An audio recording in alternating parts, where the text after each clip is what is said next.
प्यारे बच्चों, मैं सच्चिदानंद मिश्रा, रसायन प्रवक्ता, आप लोगों को ठोस अवस्था के बारे में बताऊंगा।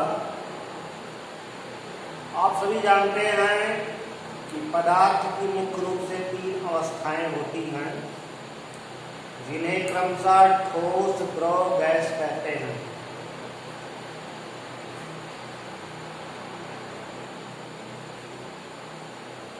पदार्थ की अवस्थाएं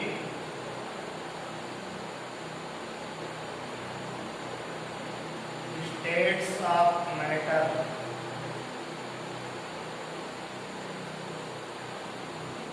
ये 3 होती हैं, जिन्हें क्रमशः ठोस, द्रव, गैस अवस्था कहते हैं। ठोस अवस्था में पदार्थ का आकार और आयतन दोनों निश्चित होता है। जैसे पदार्थ अगर घनाकार है तो उसका घन रूप नियत होगा। घनाकार रूप ऐसे नियत बना रहेगा। द्रव अवस्था में आकार अनिश्चित होगा। जिस बर्तन में रखेंगे उसी का आकार द्रव ग्रहण कर लेगा, लेकिन आयतन निश्चित होगा। द्रव का आयतन निश्चित होगा। गैस अवस्था में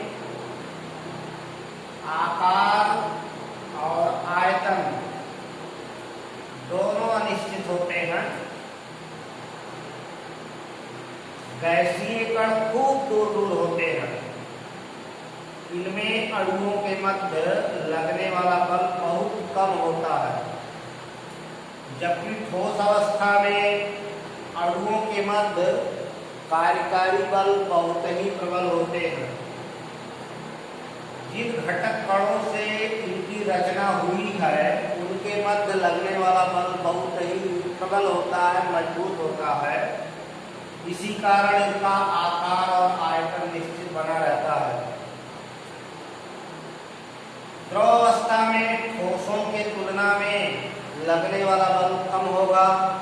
इसमें बहाव का गुण ज्यादा होगा। गैस अवस्था में लगने वाला बल और कमजोर होगा।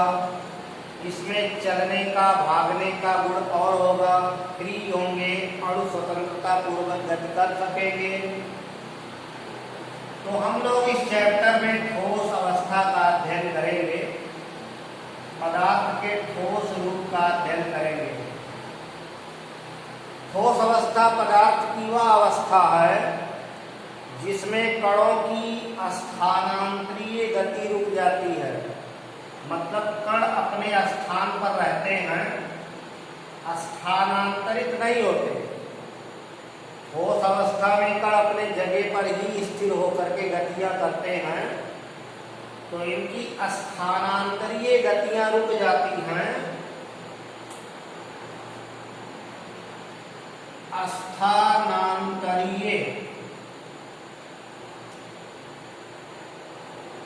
स्थानांतरीय का तात्पर्य है अपना स्थान बदलना। तो ठोस अवस्था में कण अपने स्थान पर रुके रहते हैं, इनका स्थान नहीं बदलता, स्थानांतरीय गतियां रुक जाती हैं। किंतु कणों की काल्पनिक और घूर्णन गतियां होती रहती हैं। काल्पनिक और घूर्णन ये गतियां होती रहती हैं। ये दोनों होती रहती हैं, ये रुक जाती है। तो ठोस अवस्था पदार्थ की वह अवस्था है जिसमें अंतराकणीय बल इतने प्रबल होते हैं कि कणों की स्थानांतरीय गतियां रुक जाती हैं, परंतु काल्पनिक और घूर्णन गति होती रहती है। ठोस अवस्था कहलाती है।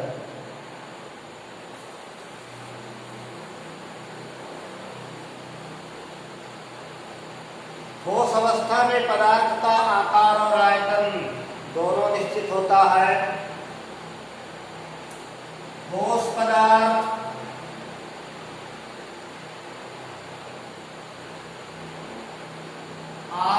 असंपीड्य और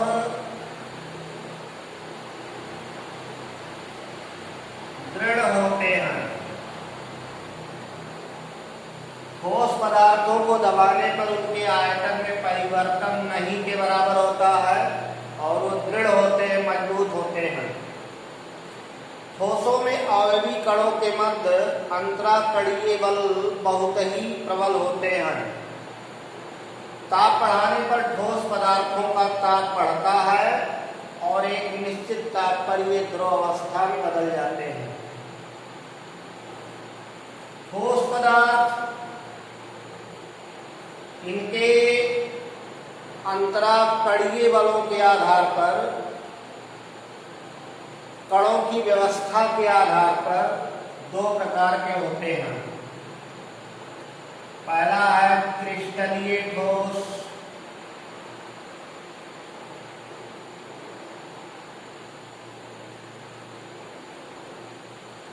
क्रिस्टलाइन सॉलिड।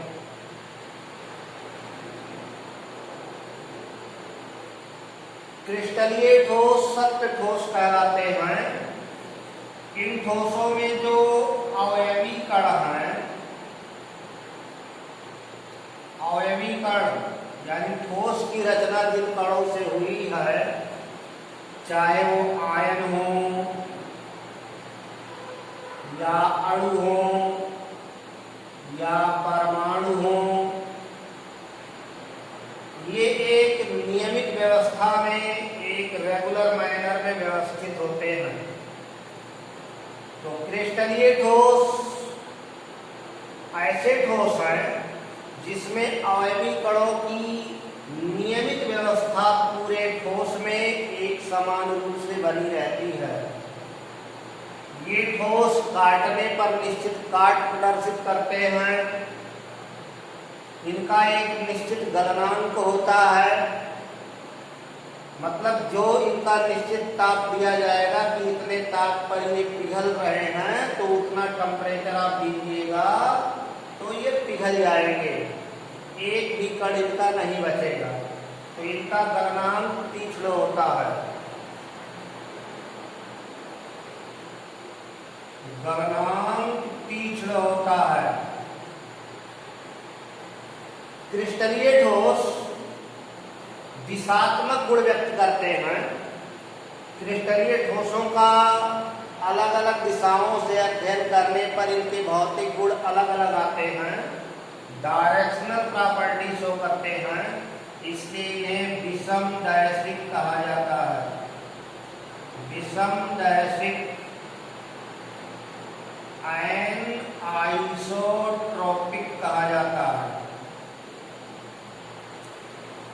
क्रिस्टलीय ठोसों में अवयवी कणों की व्यवस्था पूरे जालक में एक समान रूप से बनी रहती है, इसलिए इन्हें दीर्घ परास व्यवस्था, लॉन्ग रेंज ऑर्डर का कहा जाता है। ये क्रिस्टलीय ठोसों की व्यवस्थाएं हैं।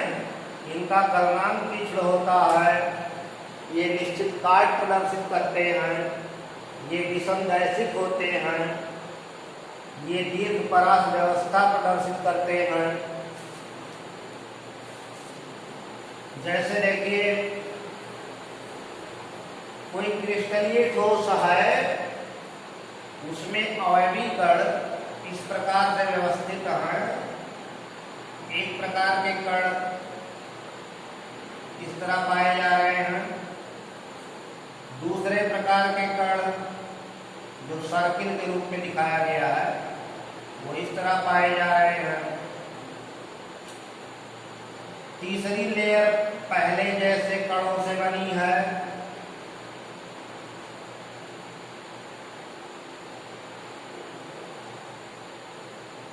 चौथी लेयर दूसरे तरह के कणों से बनी है, दूसरे लेयर में जो दिख रहे हैं।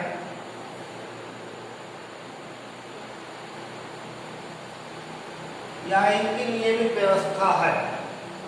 अगर इनको मिला दिया जाए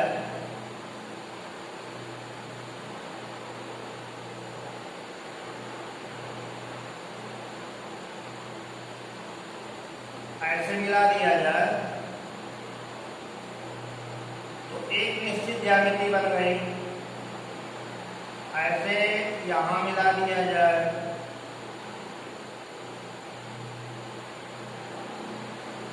तो एक निश्चित ज्यामिति बन गई।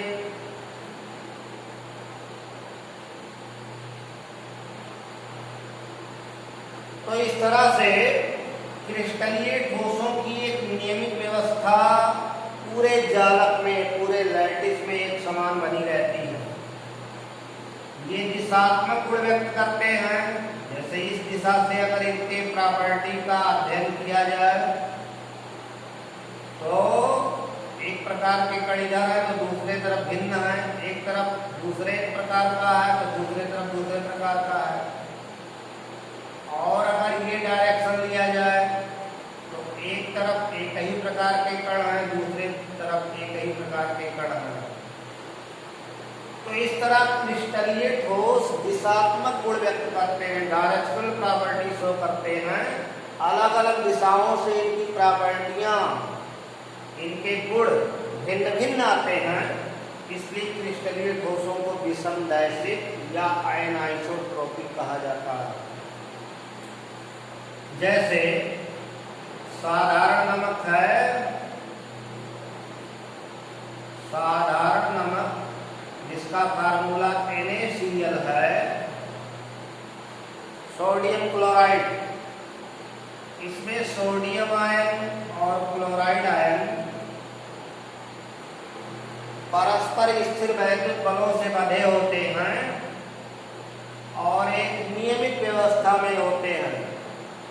जैसे बोर्ड पर 2 डायमेंशनल फिगर में अगर क्लोराइड को ऐसे दर्शाया जाए, सोडियम को छोटा, क्लोराइड को बड़ा, सोडियम को छोटा, क्लोराइड को बड़ा, सोडियम को छोटा, क्लोराइड को बड़ा, फिर यहाँ सोडियम और सोडियम को स्पर्श करता हुआ क्लोराइड। तो ये क्लोराइड है, क्लोराइड है, ये सोडियम है, ये सोडियम है, क्लोराइड है, क्लोराइड है, सोडियम, सोडियम आयन, बीच में क्लोराइड आयन। यह एक रेगुलर मैनर है। सोडियम क्लोराइड में उपस्थित अवयवी कण सोडियम आयन और क्लोराइड आयनों की एक नियमित व्यवस्था है। जैसे आप देखिए 2 क्लोराइडों के बीच एक सोडियम, यहाँ 2 सोडियम के बीच में एक क्लोराइड। तो क्रिस्टलीय ठोस एक रेगुलर मैनर में, एक निश्चित व्यवस्था में अवयवी कणों से बने होते हैं और यही ठोस वास्तव में सत्य ठोस या ट्रू सॉलिड कहलाते हैं।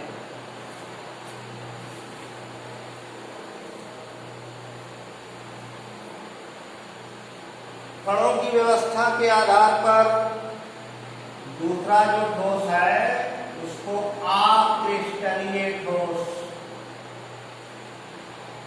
अक्रिस्टलीय ठोस, अमार्फस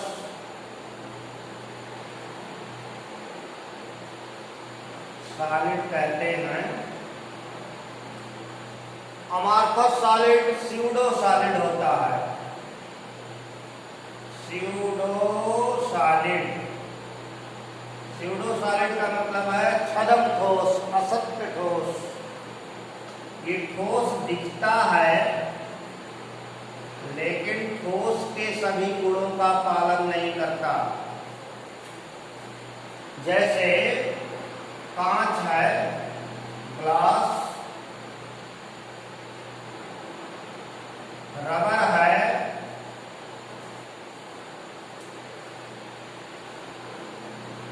ये छद्म ठोस कहलाते हैं।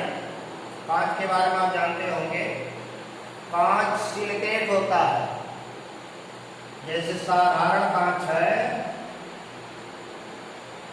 साधारण कांच, sodium silicate, calcium silicate, silica. कांच एक अतिशीतित द्रव कहलाता है।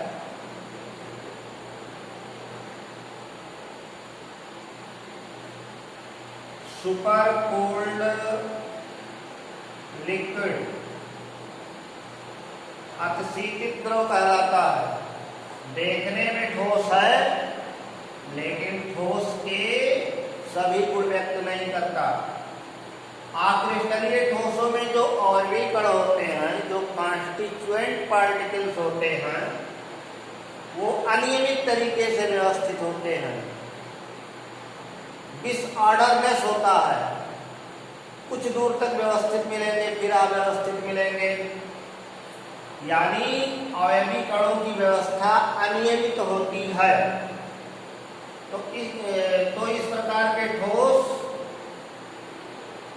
लघु परास व्यवस्था वाले कहलाते हैं। लघु परास व्यवस्था, शॉर्ट रेंज ऑर्डर। और अक्रिस्टलीय ठोसों का सभी दिशाओं से अध्ययन करने पर एक ही प्रकार का गुण प्राप्त होता है, यानी हर दिशा में एक ही गुण व्यक्त करते हैं, इसलिए उनको समदैशिक कहते हैं। समदैशिक, आइसोट्रोपिक कहते हैं।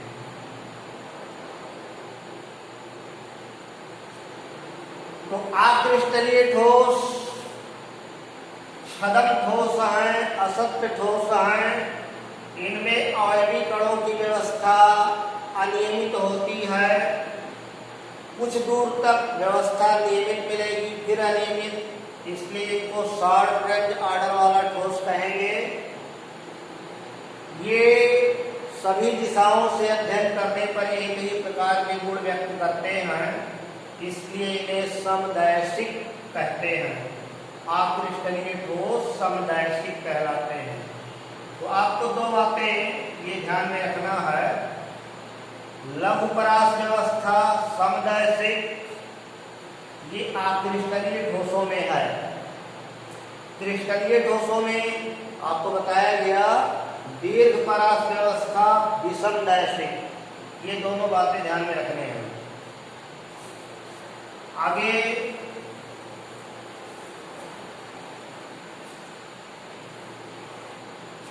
ठोसों में अवयवी कणों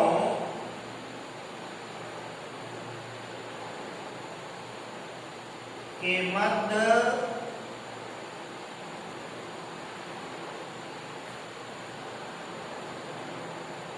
अवयवी कणों के मध्य बल की प्रकृति और अवयवी कणों के आधार पर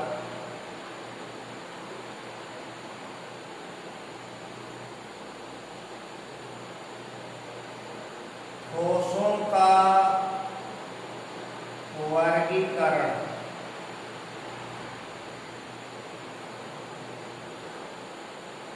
ठोसों में अवयवी कण अलग अलग तरह के हो सकते हैं। आयन हो सकता है, परमाणु हो सकता है, अणु हो सकता है, और उनके मध्य बल की प्रकृति अलग अलग हो सकती है। तो इनके आधार पर ये कई तरह के होते हैं। जैसे पहला है आयनिक ठोस, आयनिक ठोस, आयनिक सॉलिड्स। इस प्रकार के ठोसों में अवयवी कण आयन होते हैं। ये विपरीत आवेशित आयनों से बने होते हैं। जैसे आपको बताया कि साधारण नमक NaCl है, यह एक आयनिक ठोस है। इसमें सोडियम आयन और क्लोराइड आयन ये अयवी कण हैं और ये विपरीत आवेशित आयन परस्पर स्थिर वैद्युत बलों के द्वारा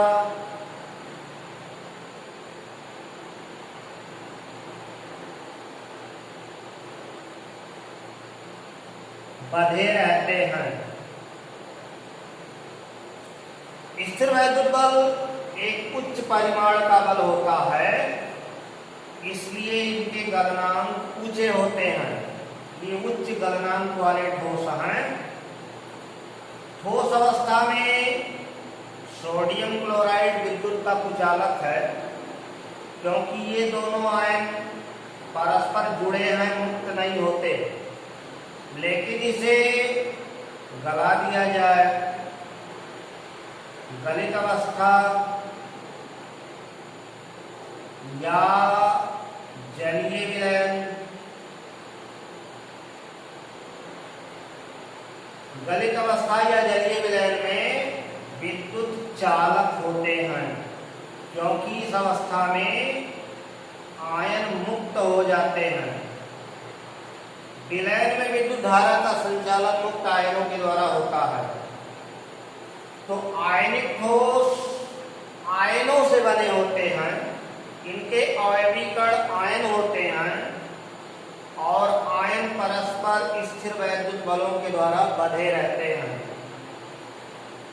ठोस अवस्था में ये विद्युत के कुचालक होते हैं, किंतु गलित अवस्था या जलीय विलयन में विद्युत के सुचालक होते हैं।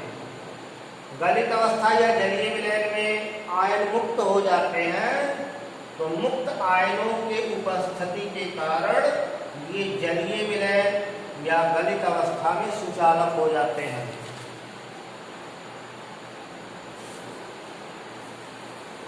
दूसरा ठोस है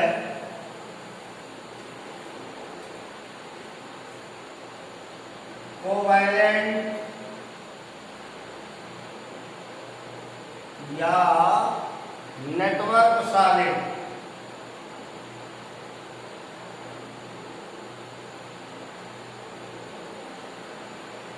सहसंयोजक या जालिकावत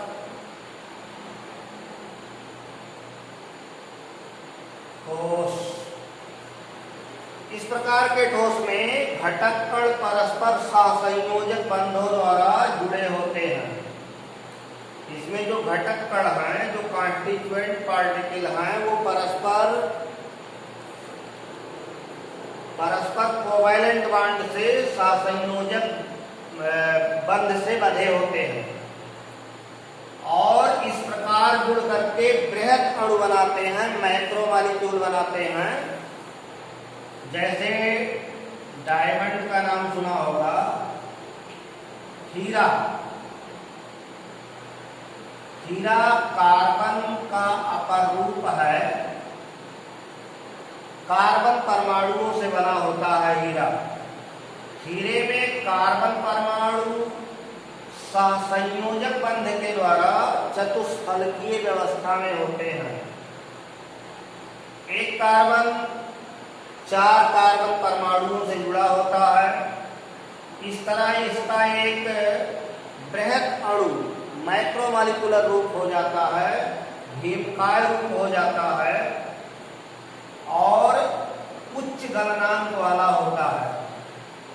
तो इस प्रकार के ठोस में अवयवी कण सहसंयोजक बंधों के द्वारा बंधे होते हैं और जालिकावत संरचना बनाते हैं।